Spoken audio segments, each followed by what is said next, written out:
Israel और Hamas के बीच जंग शुरू हुए 1 महीना होने जा रहा है। हमास आतंकियों ने जो 7 अक्टूबर को कायराना हरकत की, उसका खामियाजा गाजा पट्टी में रहने वाले कई आम लोगों भी भुगत रहे हैं। इजरायली सेना के पलटवार में अब तक 8,000 से भी ज़्यादा की मौत हो चुकी है। इस युद्ध में इजराइल, फिलिस्तीन के अलावा भी कई देशों की एंट्री हुई है।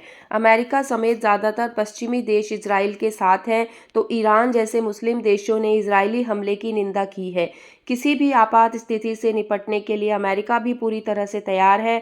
उसने इजराइल में अपना मिलिट्री बेस भी तैयार कर लिया है।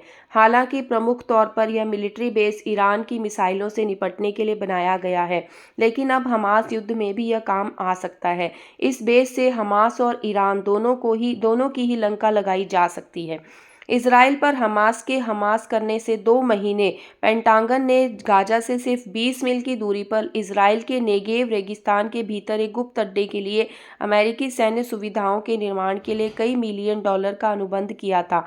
कोड नाम साइट 512 लंबे समय तक चलने वाला अमेरिकी बेस एक रडार सुविधा है जो इजराइल पर मिसाइल हमलों के लिए आसमान की निगरानी करती है।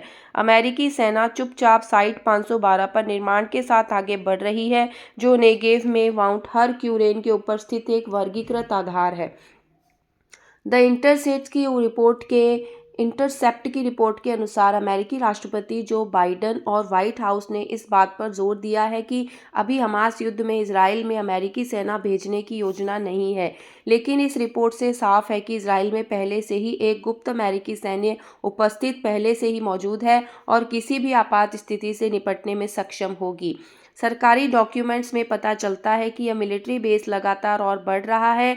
$35.8 मिलियन की अमेरिकी सैन्य सुविधा, जिसकी सार्वजनिक रूप से घोषणा नहीं की गई थी और न ही पहले इसे रिपोर्ट किया गया था, को पेंटागन द्वारा 2 अगस्त की अनुबंध घोषणा में परोक्ष रूप से बताया गया है। इजराइल में अमेरिकी सैन्य उपस्थिति का पहली बार पता साल 2017 में चला था, जब दोनों देशों ने एक सैन्य सबल का उद्घाटन किया, जिसे अमेरिकी सरकार द्वारा वित्त घोषित वॉइस ऑफ अमेरिका ने इजराइल की धरती पर पहला अमेरिकी मिलिट्री बेस बनाया था।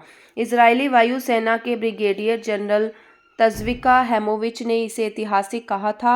उन्होंने कहा, हमने पहली बार इजराइल एक अमेरिकी सेना ने इस बात से इनकार कर दिया था कि यह एक अमेरिकी बेस है, और जोर देकर कहा कि ये इजरायली बेस पर काम करने वाले अमेरिकी सदस्यों के लिए केवल एक रहने की सुविधा थी। हालांकि साइट 512 की स्थापना फिलिस्तीन के हमास आतंकियों से इजराइल के लिए खतरे से निपटने के लिए नहीं की गई थी, बल्कि ईरानी मध्य दूरी की मिसाइलों से उत्पन्न खतरे से निपटने के लिए की गई थी।